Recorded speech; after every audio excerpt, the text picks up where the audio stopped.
법률 클리닉 시간입니다. 요즘 더워지기 전에 현장 체험학습이 늘어날 시기인데 말이죠. 이 교육계 불안이 큰 상황입니다. 현장 체험학습 안전사고를 둘러싼 법적 쟁점 한번 살펴보겠습니다. 법무법인 청율로 송지영 변호사 나오셨습니다. 안녕하세요. 안녕하세요. 저희가 앞서서 지난 방송에서 안전사고에 교사 책임이 커지고 있어서 현장 부담이 상당하다고 여러 번 이야기한 적이 있는데요. 이게 수학여행이나 수련회에도 영향을 끼치나 보네요. 오늘 변호사님께서 이 주제를 또 준비를 해주셨고요. 네네, 맞습니다. 수학여행이나 수련회 이름으로 학교 밖에를 나가는 게 지금 현장 체험학습이라고들 하잖아요. 네, 현장 체험학습 중에서 학생이 사고로 이제 사망을 하면서 교사들이 유죄 판결을 받은 것을 계기로 일선 학교 체험학습이 많이 줄어들고 있어요. 네. 그래서 학교 안전사고 예방 및 보상에 관한 법률, 그러니까 줄여서 학교 안전법이라고 하는데 개정 움직임도 있어서 관련 내용 좀 정리해 드리려고요. 그렇군요. 학교 안전법, 이 개정 움직임도 있다는데 오늘 이 안전법이 어떻게 되는지도 한번 알아보겠습니다. 교육감 선거 앞두고 현직 교사가 어려움을 토로하는 영상도 화제가 됐더라고요. 실제로 수련회나 수학여행 이때쯤 많이 가고 봄철에도 많이 가곤 하는데 포기하는 학교가 많이 요즘 좀 늘었나요? 통계로 확인이 되는데요. 지난해 광주 지역 초중고 학교들의 현장 체험학습 실시율이 72.52%. 이거 생각보다 높은데 이럴 수 있는데. 네, 4개 중에 3개는 간다는 네. 뜻이니까요. 네, 사실 2024년도에는 이제 초중고 모든 학교가 참여하면서 사실 실시율이 100%였는데 확실하게 급감을 했다라고 보면 됩니다. 네, 이 중에서도 특히 초등학교 실시율이 약 62%로 가장 낮았습니다. 아무래도 이 사태의 계기가 된 사건이 초등학교에서 일어난 일이다 보니까 그 초등학교 노조가 이제 지난달 발표한 설문조사에서도 전국 초등학교 교사 2만 1,001명 중에 96%가 현장 체험학습을 추진하는데 부정적이다. 라고 했고요. 그 이유가 안전사고가 발생을 했을 때 교사의 법적 책임 문제에 불안감이 있다. 이 항목이 가장 높았습니다. 96%면 대부분 교사들이 네, 이제 현장 체험학습을 부정적으로도 보고 있는데 그만큼 사실 무슨 일이 일어나면 이게 그냥 책임이 아니라 법적으로 이제 책임을 져야 되고 형사처벌까지 될 수 있는 그런 상황이다 보니까 좀 더 조심스러워지는 것 같아요. 특히 초등학교에서 좀 이렇게 부정적으로 보는 경향이 높은 것 같은데 확실히 민원 같은 게 좀 초등학교가 더 많이 발생하고 그런가요? 아무래도 민원 같은 경우에는 아직 어리다 보니까 초등학생들 같은 경우에는 그래서 민원도 상대적으로 많이 그리고 좀 다른 특유한 상황의 민원들이 많이 발생을 한다. 이렇게 인터넷상에도 사실 많이 떠도는 말들이고요. 네, 맞아요. 그리고 이렇게 교사 중에 거의 96%가 부정적이라고 할 정도면은 진짜 대부분이니까 이건 좀 충격적이네요. 계기가 됐던 당시 사고 이야기를 안 해볼 수가 없는데 논란이 컸던 그 해당 재판 내용 한번 정리해 볼까요? 4년 전인 2022년 속초예요. 학생들이 버스에서 내려서 도보로 이동을 하는 상황입니다. 근데 이제 해당 차량이 주차를 위해서 후진을 했는데 그 후진을 하면서 이제 학생이 숨진 사건입니다. 교사들이 탄원서를 냈지만 담임교사와 인솔교사 그러니까 보조교사까지 업무상 과실치사 혐의로 재판에 넘겨졌습니다. 지난해 1심과 2심 선고가 있었는데 1심에서 담임교사에게는 학생을 세심하게 보살피지 못한 책임이 있다. 그래서 금고 6개월에 집행유예 2년을 보조교사는 무죄가 선고가 됐어요. 현실적으로 한 명의 교사가 동시에 수십 명의 아이들을 통제하고 안전을 감당하기는 어렵다. 이런 부분들은 정확하게 참작을 할 수는 없었던 상황이었던 것 같습니다. 그리고 약 9개월 뒤에 2심 재판부는 한 명의 교사에게 전적을 책임을 묻기는 과도하다라면서 이제 금고 6개월의 선고유예를 판결을 했습니다. 선고유예는 죄는 인정이 되지만 그 선고를 좀 미루자라는 제도인데 이에 따라서 담임교사는 직을 유지를 할 수는 있었는데 주의 의무를 다하지 않았다에 대해서는 유죄 판단을 받은 것이다라고 보면 됩니다. 그렇군요. 일단 학생들이 버스에서 내린 상태고 이제 그러니까 버스가 주차하려고 이제 후진하면서 학생을 미처 못 보고 후진을 하면서 숨진 사건인데 이 예기치 못한 사건을 교사의 태만으로 볼 수 있느냐 아니면 현실적으로 한 명의 교사가 이렇게 수십 명의 아이들을 통제하는데 이건 참작 대상이 되어야 한다 뭐 이런 논란의 핵심은 그거였잖아요. 네. 이제 보통 교사가 형사상 어떤 법적 책임을 진다라는 거는 이제 이 사건 같은 경우는 형법 268조에 있는 업무상 과실치사상죄랑 관련이 있어요. 네. 그래서 업무상 과실 또는 중과실로 사람을 사망이나 상해에 이르게 하면은 5년 이하의 금고 또는 2천만 원 이하의 벌금에 이제 처하도록 하는 내용인데 여기서 이제 중요한 게 사고를 예견하거나 뭐 피할 가능성이 있었냐 이거이거든요. 근데 교사 측에서는 예측할 수도 없었고 대비할 수도 없었던 상황이다라고 주장을 했는데 해당 재판에서는 학습 자체를 학생의 교사의 보호 감독 하에 놓이는 상황 이렇게 해석을 했기 때문에 교사가 그 의무를 다하지 못했다라고 본 것입니다. 그러니까 교사 측은 그 상황이 뭐 예측할 수도 없는 상황이었고 눈 깜짝할 사이에 벌어져서 뭐 대비를 미처 할 수도 없었다 이렇게 주장을 했는데 재판부는 이걸 교사가 이제 보호할 그런 의무가 있다고 본 거군요. 네, 맞습니다.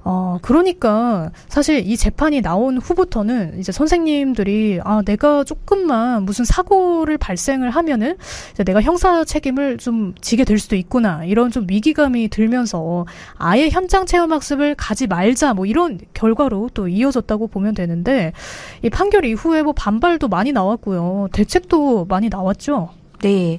학교 안전법 개정안이 통과가 되면서 학생에 대해서 안전조치 의무를 다하는 경우에는 학교 안전사고에 대해서 민사상, 형사상 책임을 지지 아니한다라는 이제 문구가 새롭게 마련이 됐어요. 그리고 이제 교육당국은 사고가 일어났을 때 도움받을 수 있는 배상 책임 보험을 확대를 하고 현장에 안전요원을 배치할 수 있도록 지원하겠다라고 이제 밝혔는데 사실 그렇다고 해서 네. 교사들의 책임이 덜어지냐 그거는 아니기 때문에 반발은 사실은 여전히 존재했고요. 오히려 행정적 업무와 불안감이 더 늘었다라는 지적들도 있었습니다.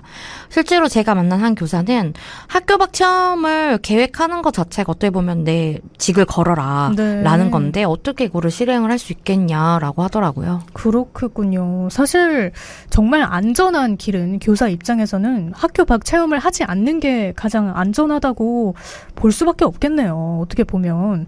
사태가 사실 길어지니까 최근 교육부가 또 다른 보완책을 내놨죠. 대통령이 최근 현장 체험학습 위축 문제를 직접 지적을 하면서 교육부가 교사 입장을 최대한 반영을 했다 하면서 종합 대책을 내놨어요. 그 이제 주된 내용을 좀 보면은 안전사고가 발생을 하더라도 안전사고 관리 지침을 현저히 위반하는 등과 같은 고의 또는 중과실이 있는 경우를 제외하고 네. 학교 안전사고에 대해서 민사상 책임 및 형사상 책임을 지지 않게 하겠다라는 이제 면책 조항이 담긴 학교 안전법 을 이제 개정을 추진을 하겠다라는 이제 내용이 담겨져 있고요. 네. 교사가 소송을 당하면 전담 변호사를 지원하겠다라는 내용도 있습니다. 물론 현장 체험학습이 곧바로 활성화되지는 않겠지만 교육 당국은 이제 교사들이 가장 염려하고 중요하게 요구를 했던 면책 조항을 법으로 만들 필요성이 있다라고 봤기 때문에 서서히 좀 변화가 있지 않을까 기대는 하고 있습니다. 그렇군요. 다만 좀 우려가 되는 건 고의를 이제 어떻게 또 입증을 할 것이냐, 또 중과실 이것도 그렇고 안전 의무를 다 하면 이제 뭐 민사상, 형사상 책임을 지지 않는다는 그런 문구가 있는데 안전조치 의무를 다한 거를 어떤 기준을 통해서 또 정의를 내릴 것이냐 뭐 이런 문제도 있을 것 같고 이게 현장에서도 뭐 고의나 중과실에 해당하는 게 뭔지 또 모호하다 이런 주장도 있더라고요. 면책받을 수 있는 명백한 기준도 필요하다 뭐 이런 이야기가 나오는데 어떤 생각이세요?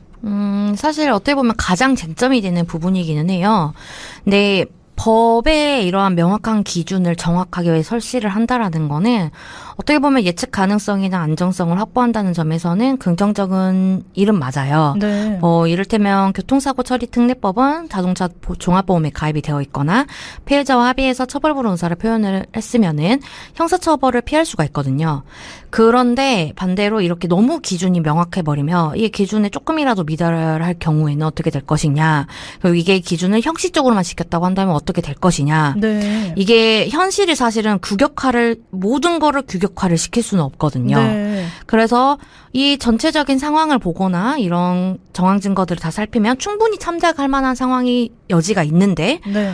조항이 이런 부분이 있고 이 부분을 언급이 되지 않았다라는 이유로 처벌을 받는 오히려 그 자체가 좀 족소 조항이 될 수도 있는 상황이기 때문에 사실 정확하게 어떤 거를 나열을 한다 이런 것들은 좀 신중하게 봐야 된다라고 생각은 합니다. 사실 사안별로 결국에는 법리적인 부분이나 법원의 판단에 의해서 이렇게 확정이 되어야 되는 부분이라고 보고 지금은 면책 범위를 가장 포괄적으로 잡아줘야겠다 이렇게 생각하면 될 것 같습니다. 그렇군요. 완전 면책 조항을 만들자 뭐 이런 이야기도 있던데 이건 가능할까요? 아무래도 완전 면책 조항 이야기가 나오는 거는 그만큼 책임 소지에 대한 현장에서의 두려움이 크다라는 뜻인 것 같아요. 네.